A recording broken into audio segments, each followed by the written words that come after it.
Boa tarde a todos. Estão me ouvindo bem? Sim, tranquilo. Sim. Ok. Então, em primeiro lugar, eu queria agradecer à Fundação Maurício Graboy pelo convite para participar dessa mesa sobre política externa independente e defesa nacional, que faz parte de um seminário mais amplo sobre o Projeto Nacional de Desenvolvimento e o Nacional Desenvolvimentismo. Esses temas de hoje, o projeto, a política externa independência e a defesa nacional, são ingredientes centrais e indispensáveis de qualquer projeto nacional. Isso eu diria que vale para qualquer país, mas vale particularmente para o nosso, que é um dos maiores países do mundo e que, embora nem sempre se comporte à altura do seu tamanho, é objetivamente falando um dos maiores países do mundo. Eu sempre digo e repito, agora aqui, que o brasileiro não pode perder de vista que o Brasil faz parte de um grupo de apenas 5 países, só 5, que integram ao mesmo tempo as listas dos 10 maiores territórios, das 10 maiores populações e dos 10 maiores PIBs. Veja que, aliás, um parêntese aqui, tem saído muita fake news sobre isso nas semanas recentes na mídia brasileira.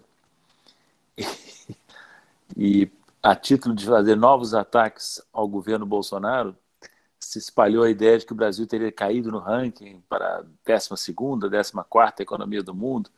Não é fato. Essas comparações que a mídia tem feito, inclusive alguns economistas têm alimentado isso, são falhas porque se baseiam na comparação dos PIBs dos países medidos a taxas de câmbio correntes.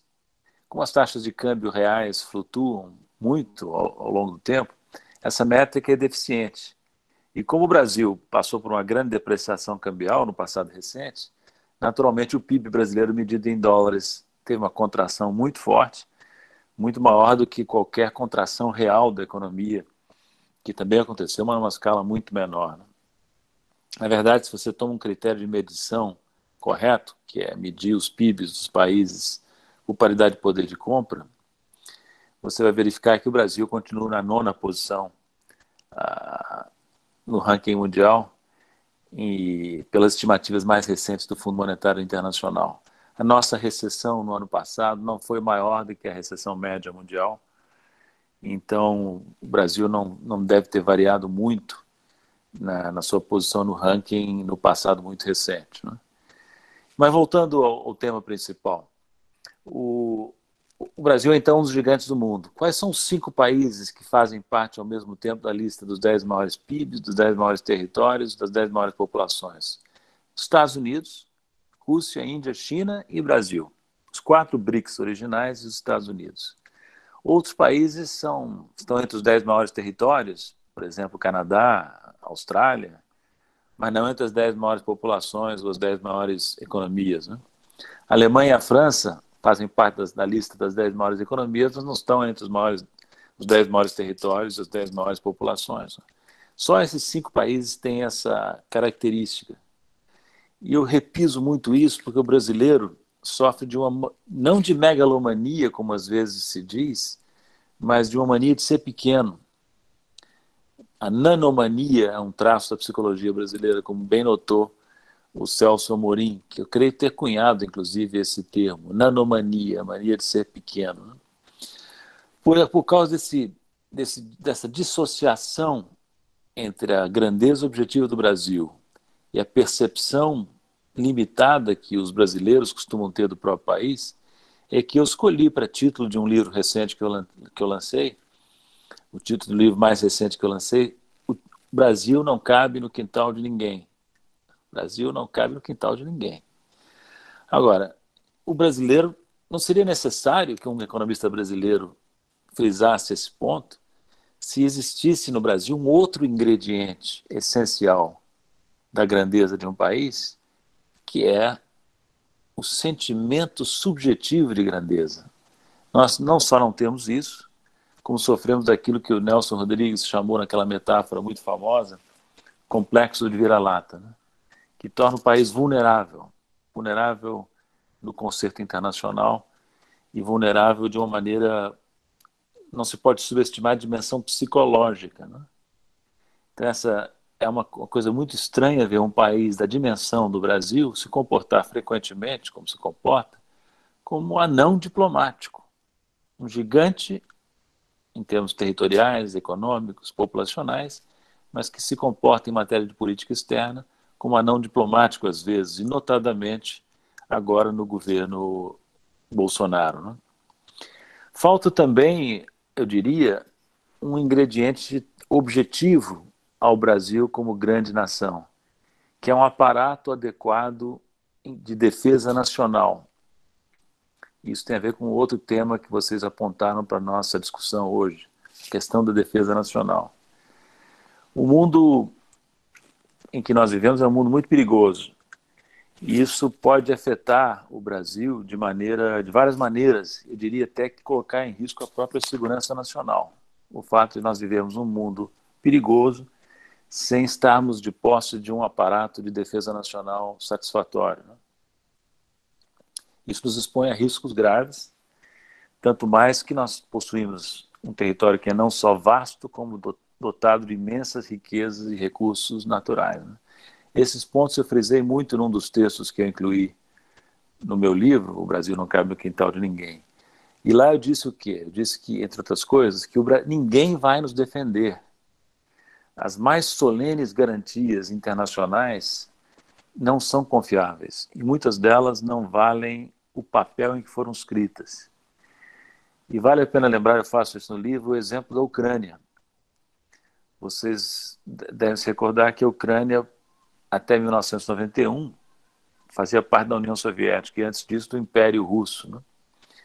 Quando ela se torna independente em 91, na esteira da desagregação da União Soviética, havia uma situação muito peculiar na Ucrânia. Ela era um país que há muito tempo não conhecia a independência, talvez 1000 anos, se não me falha a memória, mas naquele território de um país super jovem, como nação independente, existia uma grande parte do arsenal nuclear soviético.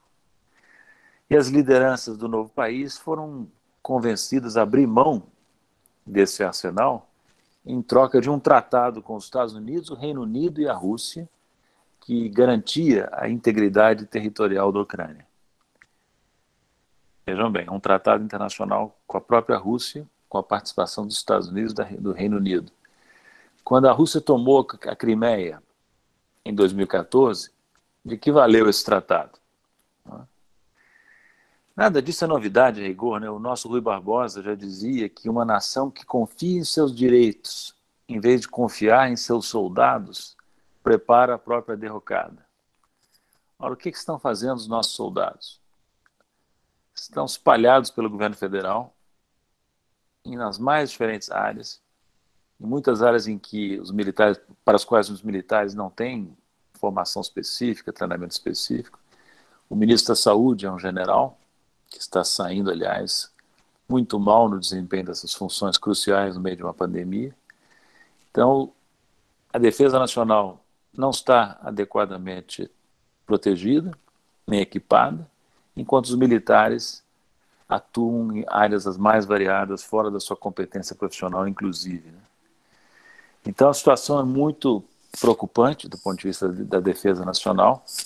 E apesar desses problemas que eu apontei aqui, problemas de percepção subjetiva dos brasileiros, problemas também de objetivos, como a inadequação do aparato de defesa nacional, eu diria a vocês que o Brasil sim tem condições de retomar uma política externa independente. Claro que não nesse governo, porque nada que esse governo faz, nada se pode esperar desse governo, ou quase nada, na grande maioria das áreas, ou em todas as áreas. E eu digo, eu vou mais longe. Não só o Brasil tem condições de retomar uma política externa independente, mas tem condições de se organizando de novo, de retomando a existência de um governo digno desse nome, e exercer uma influência global. Por que eu digo isso? Não é nenhum sonho. Isso aconteceu no passado recente. Eu me refiro ao governo Lula e ao governo Dilma, ou grande parte do governo Dilma. Eu tive o privilégio de ser o diretor executivo pelo Brasil em Washington, pelo Brasil e outros países no FMI, nesse período. Eu posso testemunhar que do que um testemunho de que o Brasil tinha uma influência muito ampla no FMI, no G20, nos BRICS, né? A posição internacional do Brasil no período, digamos, de 2009, 2008, 2009, principalmente, até 2014, foi uma posição, digamos, destacada. O prestígio brasileiro e a influência brasileira alcançou o seu auge nesse período em que eu estava em Washington e testemunhei a partir da minha posição na diretoria do FMI. Aliás, esse auge brasileiro muito ajudou o meu trabalho no FMI, no G20, nos BRICS. O Brasil tinha voz ativa e quando o Brasil pedia a palavra em reuniões internacionais, todo mundo parava para ouvir, porque sabiam que quem estava ali pedindo a palavra era um país que tinha voz própria, que tinha opinião própria sobre os temas internacionais do momento, né? O Brasil tinha uma posição protagônica, reconhecida como tal, sem ser uma posição incendiária. O Brasil não estava ali, como estavam ali também os outros BRICS, que passaram a se coordenar a partir de 2008 para tocar fogo no parquinho e fazer agitação retórica. Não. Estávamos ali para tentar contribuir para uma melhora da ordem internacional. E ninguém estranhava que o Brasil tivesse um papel protagônico. Devo dizer a vocês. Ninguém estranhava, porque é isso que se espera de um país da dimensão do Brasil. Se o Brasil, por exemplo, no FMI, se o Brasil tinha presença através do seu diretor, através do seu ministro da Fazenda, em temas da ordem internacional, ninguém imaginava que isso era algo inusitado ou estranho, era o que se esperava do Brasil. Uma das razões, aliás, do protagonismo brasileiro nesse período é que as potências tradicionais, Estados Unidos e Europa, entraram numa fase de grande turbulência com a crise financeira de 2008, 2009, 2010. E isso realçou a posição dos países emergentes, principalmente dos BRICS, Brasil, Rússia, Índia, China e África do Sul, né? Então ninguém estranhava que o Brasil, atuando em conjunto com os outros BRICS ou individualmente, tivesse um papel protagônico. Poderia preocupar, eu tenho certeza que preocupava as potências tradicionais, a ascensão de países emergentes. E preocupava que o principal país latino-americano estivesse, nesse período que vai de 2008 em diante, num regime de cooperação sistemática com China, Rússia, Índia e África do Sul, sendo que China e Rússia eram percebidos pelos americanos como adversários, né? São ainda percebidos como adversários. Isso preocupava. Não me estranha que a participação brasileira nos BRICS, a atuação internacional do Brasil de maneira mais ampla no período Lula-Dilma, possa ter inclusive contribuído para que os Estados Unidos tenham atuado através dos seus prepostos domésticos, que são muitos e influentes, para desestabilizar o governo brasileiro e a posição internacional do Brasil, né? Para terminar essa breve intervenção, eu queria fazer referência ao quadro de hoje. O professor Ronaldo Carmona disse com muita clareza, algo com o qual concordo, que os embates entre China de um lado e Estados Unidos de outro vão marcar as próximas décadas. Então o Brasil tem que saber se posicionar nesse cenário internacional que vai ser marcado por esse conflito entre a potência hegemônica atual e a potência ascendente, a potência principal ascendente, que é a China. Preciso dizer que o Brasil não deve se alinhar a nenhum dos dois projetos nacionais principais? Claro que não, não. O Brasil tem peso, tem dimensão para construir o seu próprio caminho. E esse caminho tem que ser um caminho em que não há, em que se busque uma relação construtiva, amigável com os dois principais países, Estados Unidos e China. E o Brasil não vai se limitar a isso. O Brasil tem porte para atuar na América Latina, na América do Sul, na África, ter relações importantes com a União Europeia, com o Reino Unido, com o Japão. O Brasil é um país que tem potencial para atuar globalmente. Os Estados Unidos são um interlocutor problemático, eu sei. Não é? Nós temos que ter relações positivas, se possível, com os Estados Unidos, sabendo que a tradição imperial americana é algo perigoso, é algo que pode colocar em risco nossos interesses, como vimos no passado recente, né? Mas também não se pode ter ilusões em relação à China. Eu tive um longo convívio com os chineses, profícuo, tanto no FMI, como no G20, como nos BRICS, depois em Xangai, onde eu fui assumir a posição de primeiro vice-presidente brasileiro do Banco de Desenvolvimento que os BRICS criaram. Os chineses têm muitas qualidades e têm abertura e disposição de interagir positivamente com o Brasil. Assim, vocês imaginam como é que eu me senti sabendo disso, com as agressões gratuitas que o atual governo, presidente, ministros, filhos do presidente fizeram ao parceiro importante que é a China, né? Mas voltando ao que eu queria dizer antes, os chineses são uma nação com interesses. Eu sempre gosto de me lembrar aquela frase do general de Gaulle, que dizia que as nações não têm amigos, têm interesses. Então nós vamos ter divergências com a China. Claro que vamos. Nós vamos ter que negociar essas divergências. Não vamos ter um projeto comum com a China, porque isso não faz sentido, né? Nós temos uma cooperação com a China, com a Rússia, com a Índia, com a África do Sul, cooperação que nós temos que manter, que vem sendo enfraquecida desde o governo Temer e, sobretudo, agora no governo Bolsonaro, pela política externa amadora, inepta, que vem sendo adotada. Mas essa cooperação sistemática não vai impedir que surjam divergências. Eu cansei de viver divergências com os representantes chineses, apesar de serem nossos parceiros importantes em várias áreas. Para terminar, eu digo o seguinte, que o Brasil vai atuar nesse concerto internacional, até pode se valer, como sugeriu, se não me engano, o professor Ronaldo Carmona, das divergências entre China e Estados Unidos para avançar os seus interesses, né? Mas se nós tivermos que pender para um dos lados nessa disputa, eu diria que nós deveríamos pender para a China. Por quê? Por duas razões, basicamente. Outras podem ser deduzidas, mas eu vou mencionar apenas duas. Porque a China é o polo dinâmico, né? E porque a China é um país em desenvolvimento. Muita gente, às vezes, as pessoas esquecem disso, porque é tão impressionante a ascensão chinesa, que as pessoas não se dão conta de que a China é um país ainda em desenvolvimento. Mesmo na principal cidade chinesa, onde eu morei, em Xangai, não é difícil você encontrar na vida diária as marcas de um país em desenvolvimento, né? Mesmo em Xangai, imagina no resto do país, no grande interior da China, né? Então, o Brasil tem mais afinidades em termos de estágio de desenvolvimento, digamos assim, em termos de nível de desenvolvimento com a China do que com as potências tradicionais.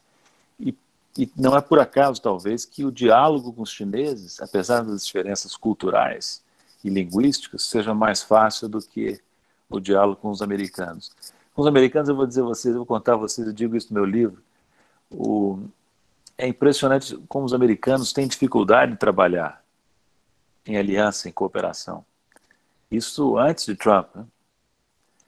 Às vezes, quando eu tinha acordo completo com os representantes americanos, na diretoria do FMI ou no G20, mesmo assim, tendo acordo completo na substância, era difícil trabalhar em conjunto com eles, dada a atitude imperial, arrogante, a pouca disposição de ouvir, de cooperar, que marca, infelizmente, ainda a atitude dos americanos. É um traço bastante forte dos representantes americanos em entidades internacionais.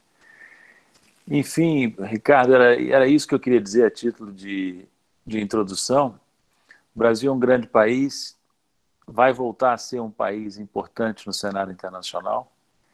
Hoje está na condição de pária, já está nessa condição de pária, isolado internacionalmente, ridicularizado. As pessoas que se acostumaram a ver o Brasil de não muito tempo atrás estão perplexos com a decadência do país, mas eu tenho confiança de que nós vamos superar isso, de que essa experiência dolorosa dos anos recentes nos trará energia para recuperar o papel que o Brasil pode e deve exercer no mundo. Obrigado.